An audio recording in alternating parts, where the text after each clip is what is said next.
Sud Radio vous explique ce matin le Monde Nouveau, qui est le forum de la transition environnementale et sociétale du 1er au 3 octobre prochain à Montpellier.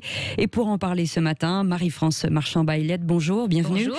Vous êtes vice-présidente du groupe de presse La Dépêche. Oui, alors expliquons évidemment en quoi consiste le Monde Nouveau, parce qu'il y a eu le Covid évidemment qui a interrompu le bel élan qui avait été donné déjà il y a quelques années. Cette édition se déroule dans 2 semaines à Montpellier. Alors ce forum, il s'adresse avant tout aux citoyens. On parle beaucoup d'écologie, là. Vous avez entendu en fait dans les titres tout à l'heure sur un plan politique, etc. Là, c'est du pratique, du réel, la vie quotidienne en quelque sorte. Oui, c'est cela. L'idée, c'est que nous sommes un groupe de presse qui couvre l'ensemble de l'Occitanie, soit 6 millions d'habitants, et nous considérons que c'est notre responsabilité sociale et sociétale d'être au plus près de nos concitoyens sur ce sujet absolument majeur qui est la transition écologique. On l'a vu encore cet été, particulièrement dans notre région, avec des inondations dans le Gard il y a quelques jours, avec des feux à nouveau aussi qui ont dévasté de grandes parties de forêts, et c'est chaque année, et c'est de plus en plus, et puis il suffit de lire le rapport du GIEC pour se dire que tous, chacun à notre place, nous avons la responsabilité de travailler sur ce sujet. Oui, la biodiversité, le climat, l'économie circulaire, quoi. Oui, nous avons plusieurs choses. Nous avons à la fois des tables rondes avec des scientifiques importants. Nous aurons Edgar Morin qui vient parler. Notre président, c'est Bertrand Piccard qui viendra présenter son agenda des 1000 solutions. Bertrand Piccard, on rappelle aussi qu'il a beaucoup travaillé, par exemple, sur l'hydrogène. Il a travaillé, je sais, avec des constructeurs automobiles. Oui, il a travaillé sur l'hydrogène, et notre présidente de région a fait de l'hydrogène son matériau impactant sur la région, avec l'installation de Genvia, avec l'installation de plusieurs entreprises, et elle est très proactive sur ce sujet.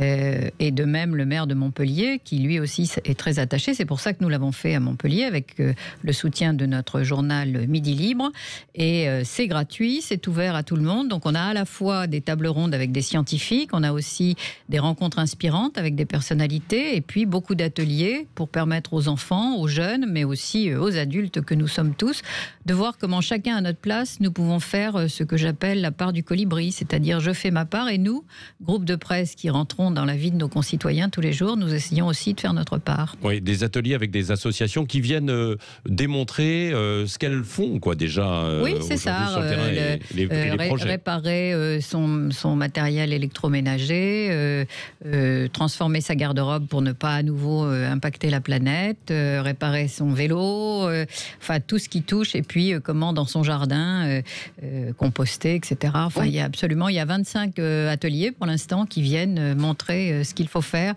pour essayer et une sensibilisation auprès aussi des jeunes, quoi. Il y aura des classes, des scolaires qui viendront notamment le vendredi. Nous travaillons beaucoup avec, puisque j'ai créé une fondation il y a 13 ans maintenant en direction de la jeunesse, et donc nous travaillons beaucoup avec les rectorats et les enfants, et les enfants seront présents le vendredi avec leur classe et pourront revenir le week-end avec leurs parents. Oui. Parce que est-ce que vous sentez véritablement que sur le terrain aujourd'hui les choses bougent un petit peu à travers ces associations qui viennent, c'est-à-dire il y a aujourd'hui une plus grande sensibilité à l'impact que l'on peut avoir sur notre environnement et sur l'avenir en fait de notre planète, quoi. Je suis très admirative de la jeunesse, parce que la question qu'il faut se poser, c'est quel monde allons-nous laisser à nos enfants ? Et puis pas après-demain. C'est pour ça que j'ai baptisé, il y a 2 ans, quand nous l'avons lancé, ce forum, le Monde Nouveau. Parce qu'on parle toujours du monde d'après ou du monde de demain. Mais non, nous vivons dedans. La transition, c'est maintenant. Les dérèglements climatiques, c'est maintenant. On voit bien que la hausse de la température s'accélère au-delà de ce qu'avait prévu la COP21, puisque je disais ce matin qu'on prévoit... l'ONU prévoit 2,7 à la fin du siècle, alors qu'on sait qu'il faut rester au-dessous d'un 5 si on ne veut pas avoir de problème majeur, puisqu'il arrive un moment où il y aura un non-retour. Donc tout le monde devrait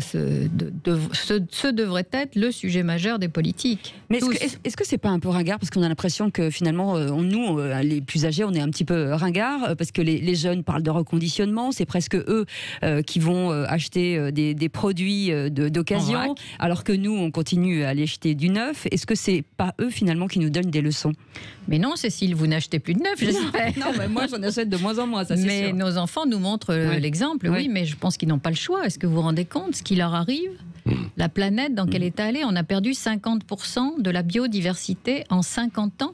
La montée des océans, enfin, il ne faut pas faire de catastrophisme parce qu'il faut rester optimiste, mais je pense qu'il faut avoir le sens de la responsabilité, et c'est ce que nous avons essayé de faire au travers de ce forum, en disant, venez, écoutez, réfléchir avec Partagez. nous, et puis voyons comment ensemble on peut essayer de faire pour que nos enfants puissent vivre sereinement, et ça ne va pas être le cas si on continue tous comme ça, donc soyons moins égoïstes. Voilà, c'est ça. Donc des rencontres inspirantes avec des personnalités et puis les associations qui viennent montrer ce qu'elles font et les citoyens qui... Et puis eux-mêmes... beaucoup de scientifiques, Patrick. Beaucoup de scientifiques qui viennent parler à la fois de biodiversité, d'énergie renouvelable, du problème de l'eau, des océans. Il y aura vraiment beaucoup d'informations avec des scientifiques. Et j'avais vendredi dernier une journée spécifique justement à Toulouse, puisque nous faisons aussi des journées dans les départements pour être au plus près des citoyens. Et quand les scientifiques parlent, il faut vraiment les écouter. Merci. Vraiment. Et c'est gratuit, donc c'est 1er, 3 1er octobre. au 3 octobre à Montpellier au Corum. Voilà. Et puisque Sud Radio s'engage, nous sommes partenaires aussi. Oui, bien absolument. entendu. Nous y serons et nous allons en reparler aussi dans les 2 semaines qui viennent pour vous donner ce rendez-vous. Et nous y serons, Cécile. Absolument. De bon nous y matin serons là-bas et avec voilà. Marie-France Et n'hésitez Marchand-Baillet. pas à venir, bien Voilà. entendu. Merci Ce d'être sera un passé. plaisir de vous accueillir. Merci beaucoup. Merci d'être beaucoup passé au à vous. micro de Sud Radio.